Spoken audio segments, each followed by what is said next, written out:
Okay students, now this is the last part of the chapter number 6। I hope आपने सारे part देखे होंगे। अब लास्ट पार्ट में अपन पढ़ते हैं burning of fuels leads to harmful products. Okay, fuel के बर्न करने से अपन को क्या मिलता है, हार्मफुल प्रोडक्ट्स भी होता है, हार्मफुल प्रोडक्ट्स मिलते हैं और हार्मफुल भी होता है एनवायरनमेंट के लिए। देख लेते हैं।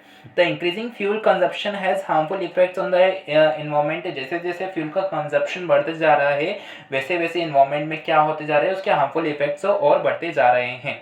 फर्स्ट क्या है, carbon fuels like wood, coal, petroleum release unburnt carbon particles. जैसे कार्बन जो फ्यूल होते हैं जिनमें मेनली कार्बन पार्टिकल्स इंक्लूड होते हैं, जैसे wood, coal, petroleum release, wood, petroleum, coal, ये क्या प्रोड्यूस करते हैं, कार्बन प्रोड्यूस करते हैं, जिसके कारण से जब उनको बर्न कर दे तो इनके पीछे अनबर्न कार्बन रह जाते हैं।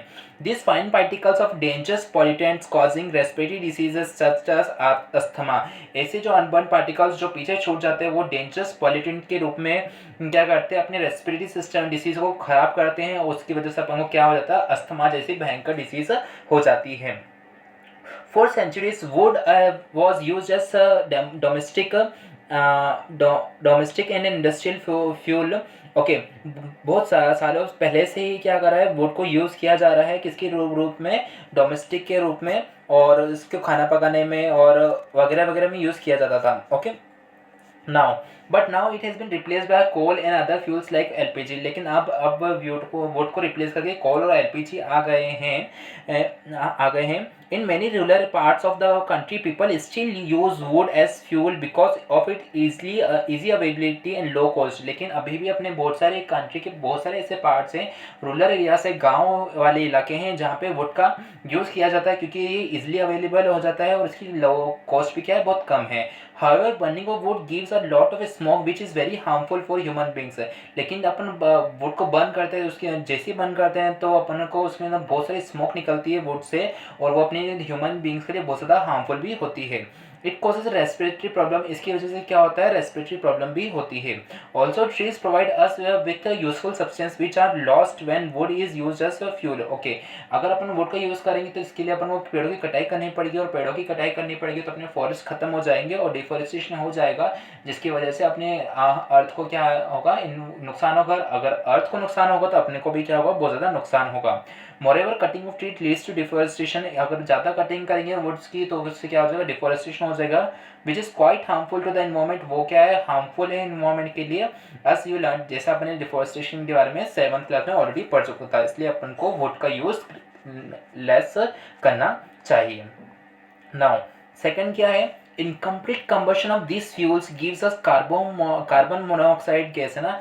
कुछ फ्यूल्स का जैसे इनकम्प्लीट कंबशन होता है, वो जैसे पेट्रोलियम का इनकम्प्लीट कंबशन होता है तो उससे क्या निकलती है, कार्बन मोनोऑक्साइड गैस निकलती है। It is very poisonous gas, ये बहुत ज़्यादा पॉइजनस गैस होती है। It is dangerous to burn coal in close room. इसलिए कहा जाता है कोल को एक क्लोज रूम में बर्न करना बहुत ज़्यादा डेंजरस रहता है क्योंकि उसका इनकम्प्लीट कंबशन होता है और इनकम्प्लीट कंबशन के कारण उस कोल में से बहुत ज़्यादा कार्बन मोनोऑक्साइड गैस निकलती है और वो गैस क्या रहती है, बहुत ज़्यादा पॉइजनस रहती है। The carbon monoxide gas produce can kill person sleeping in that room. अगर अपन कोल को बर्न करते हैं और उसके अंदर कार्बन मोनोऑक्साइड गैस निकली और उसमें कोई इंसान सो रहा है तो वो क्या करती है, वो गैस उस इंसान को मार भी सकती है। Oh so that is why we are advised never to sleep in a room with burning or smoldering coal fire in it। इसलिए अपन को एडवाइस की जाती है कि कभी भी ऐसे रूम में नहीं सोना चाहिए जिसमें क्या बर्निंग और स्मल्डरिंग यानी उगलते हुए कोल रखे गए हो, ऐसे रूम में नहीं सोना चाहिए क्योंकि वो क्या प्रोड्यूस करते हैं, कार्बन मोनोऑक्साइड गैस प्रोड्यूस करती है। ये दूसरा क्या है, फ्यूल का डिसएडवांटेजेस है। थर्ड क्या है, combustion of most fuels releases carbon dioxide gas in the environment. बहुत जब अपन फ्यूल का कंबशन करते हैं तो उसके बहुत सारे फ्यूल में से कार्बन डाइऑक्साइड गैस भी निकलती है जो कि क्या है, एनवायरनमेंट के लिए बहुत ज़्यादा हार्मफुल है। Increase concentration of carbon dioxide gas in the air is believe to cause global warming है ना। जैसे जैसे कार्बन मोनोऑक्साइड का गैस का अगर इन्वायरमेंट में कार्बन डाइऑक्साइड गैस का कॉन्सेंट्रेशन बढ़ा तो इसकी वजह से क्या माना जाता है, ग्लोबल वार्मिंग होगी और वो अपने लिए क्या है, खतरा ही है।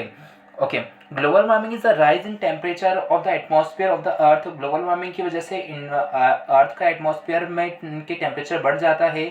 This results among other things in the melting of polar glaciers. अगर टेम्परेचर बढ़ गया तो उस पर बहुत ज़्यादा इफेक्ट पड़ता है, पोलर ग्लेशियर्स मेल्ट हो जाते हैं। Which leads to rise in the sea level. अगर पोलर ग्लेशियर्स मेल्ट हो गए तो इससे सी लेवल का सी लेवल बढ़ जाएगा, causing floods in the coastal areas. और कोस्टल एरियाज में जो तटीय इलाके हैं, नदी के पास वाले, समुद्र के पास वाले इलाके हैं, उनमें क्या हो जाएगी, फ्लड आ जाएगी यानी बाढ़ आ जाएगी। लो लाइंग कोस्टल एरियाज में इवन भी परमानेंटली सबमर्ज अंडर वाटर। और जो ऐसे छोटे छोटे कोस्टल एरियाज है वो हमेशा के लिए क्या हो जाएंगे, पानी में डूब जाएंगे। इसलिए ग्लोबल वार्मिंग को रोकने के लिए अपन को कम से कम फ्यूल का कंबशन करना चाहिए, यूज़ करना चाहिए। फोर्थ वन क्या दे रखा है, burning of coal and diesel releases sulphur dioxide gas. Coal को बर्न करने से और डीजल का बर्न करने से सल्फर डाइऑक्साइड गैस निकलती है। It is an extremely suffocating and corrosive gas. ये बहुत ज़्यादा सफोकेटिंग करने वाली और कोरोसिव गैस है, मतलब ये ह्यूमन के लिए सफेद दम घुटने वाली गैस होती है। Moreover petrol engines give of gaseous oxides of nitrogen.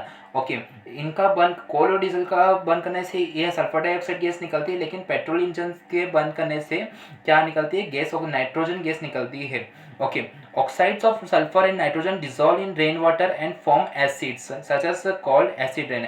ये पेट्रोल से नाइट्रोजन निकलती है गैस, और से कोल और डीजल बर्न करने से सल्फर डाइऑक्साइड गैस निकलती है। इनके ऑक्साइड्स मिलके कहाँ चले जाते हैं, डिजॉल्व हो जाते हैं रेन वाटर में, और रेन वाटर क्या बन जाती है, एसिड रेन के रूप में बन जाती है।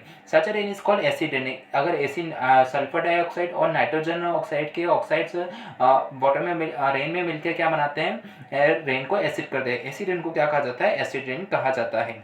It is very harmful for crops, buildings and soil. ये एसिड रेन बहुत ज़्यादा हार्मफुल रहती है, किसके लिए, क्रॉप्स के लिए, बिल्डिंग्स के लिए और सॉइल के लिए। यू हैव ऑलरेडी लर्न, अपने ऑलरेडी इसके बारे में 7th क्लास में पढ़ चुके थे। The use of diesel and petrol such as fuels in automobiles is being replaced by CNG compressed natural gas.